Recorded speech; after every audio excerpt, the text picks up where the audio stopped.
Good afternoon. Thank you so much, ma'am, for joining us at this afternoon broadcast. Now, corruption, inflation, employment-related issues and violence, they have dominated Bangladesh for far too long now.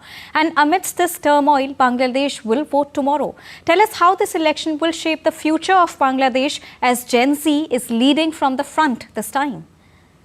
Well, I think that the election results are too close to call. Yes, there is one version which says that all the Awami Leaguers and the women candidates will vote for BNP.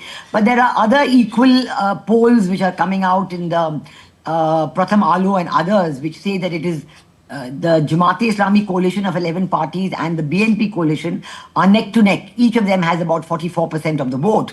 But I think one of the big factors is that we saw the Chief Election Commissioner talking about participatory elections. But they have left out the biggest political party of Bangladesh, which is the Awami League. And it is Jamaat-e-Islami, which is the cadre-based party, and the Awami League. These are the only two cadre-based parties in Bangladesh. It is being talked about quite openly that today it is the Jamaat-e-Islami which is the power behind the throne. They are the ones who are controlling Muhammad Yunus, and they are the ones who have deliberately chosen to prevent the Awami League from participating because they want to give themselves a chance. They have never got more than 12% of the vote. Normally, they have always got 10% and less, 5-6% of the vote in Bangladesh elections. This time, because they are the power behind the throne, they have done a lot of vote engineering. This is what the social media of Bangladesh is carrying very prominently. And without the Awami League's presence, they hope to reap a benefit. But even if, in my view, even if there is a close call between these two, there are two factors we have to take into account. First of all, this so-called referendum. The interim regime itself is an illegal, unconstitutional body. The referendum itself is also an unconstitutional act because there is no provision for a referendum in the present constitution. And Muhammad Yunus has given a lot of focus on getting a yes vote in the referendum because the speculation is that he wants to become the president.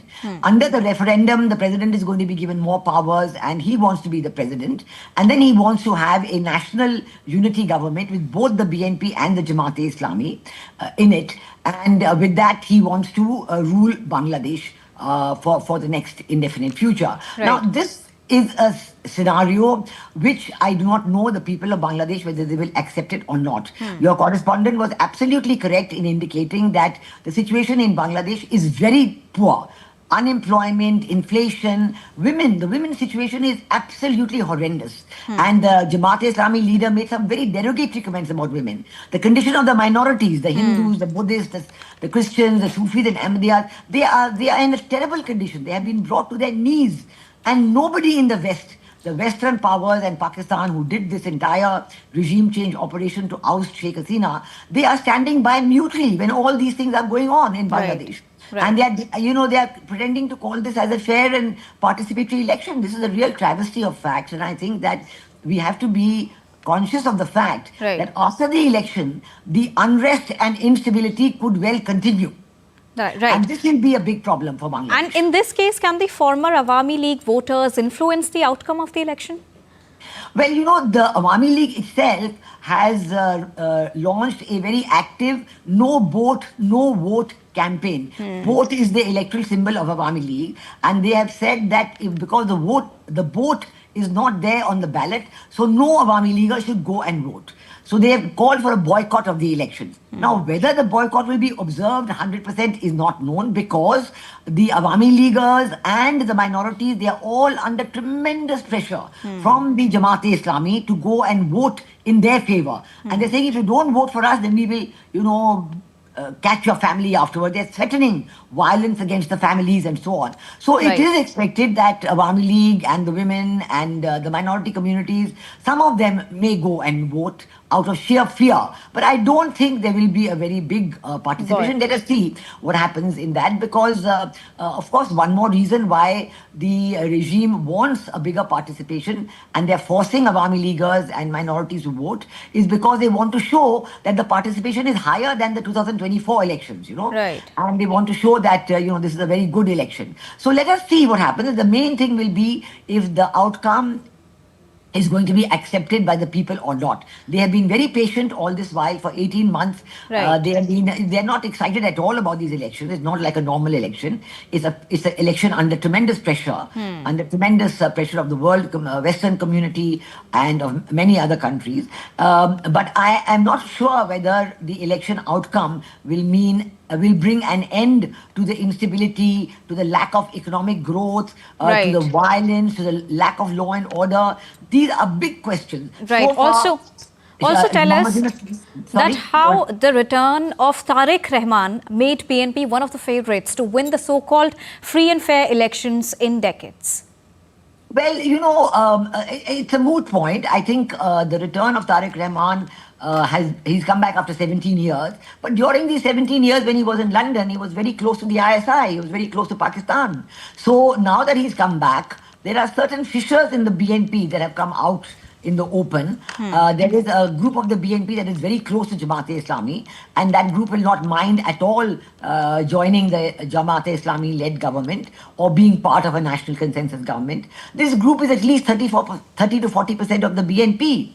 In addition, there are people in the BNP who, still remember former Prime Minister Khalda Zia, who's the mother of Tariq Rahman. So there is a lot of confusion there, but the BNP has tried to paper over all these facts and present a united view in the hope that they will get a very large number of votes and that they will be able to form a government on their own. On the one hand, Tariq Rahman is saying that he will form a government on his own and he will not join a national consensus government. But we know that he's under tremendous pressure because till recently he was arguing for a no vote in the referendum. But then he came under pressure from the Pakistanis, from Mohammed Yunus, from Jamaat-e-Islami, and he changed. Only a few days ago, about a week ago, he changed and is now arguing for a yes vote in the referendum. So similarly, even if his party gets a number of seats, he may just give in to pressure and agree to join a unity government, a so-called national consensus government. But whether this government will be acceptable, whether it is going to be able to install itself, this is to be seen. And at the same time, women still remain unheard with the latest example of the latest uproar against Jamaat-e-Islami. Can this really go against the party in tomorrow's voting procedure? Yes, not only the Jamaat-e-Islami's derogatory statement, but I must tell you that the women voters, the women candidates are not there. You will not believe this, but there are less than 4% women candidates in the fray. Only 3.93% women candidates. Jamaat-e-Islami has not a single woman candidate. They have got one Hindu candidate as a token, but not a single woman candidate. The BNP also has maybe 10 out of 250 candidates are women. And most of the women candidates are the ones with dynastic connections, They are part of some dynasty or the other, some political family or the other, and so they're being given. So there is great dissatisfaction among the women. Now the question is whether the women are going to stay away from the vote or whether they're going to go and vote for the BNP. This is a question that is still not known because the women have been so unsafe. They have been so, traumatized by what has been happening. They're not even allowed to wear the bindi. The teep, they call it the teep in Bangla, but it's the bindi. It's very popular in Bangladesh among all women. But the moral police, the Islamic moral code, the Islamic dress code, moral police, they've been, shouting at women who are wearing the teep. So there is a great deal of dissatisfaction on the ground in Bangladesh. Whether this election is going to bring an end to that process or whether that process will remain. If the dissatisfaction remains, the violence will also remain. And this is what we have to wait and watch. That's true. Thank you so much, ma'am, for joining us and getting us the much needed analysis on Bangladesh elections.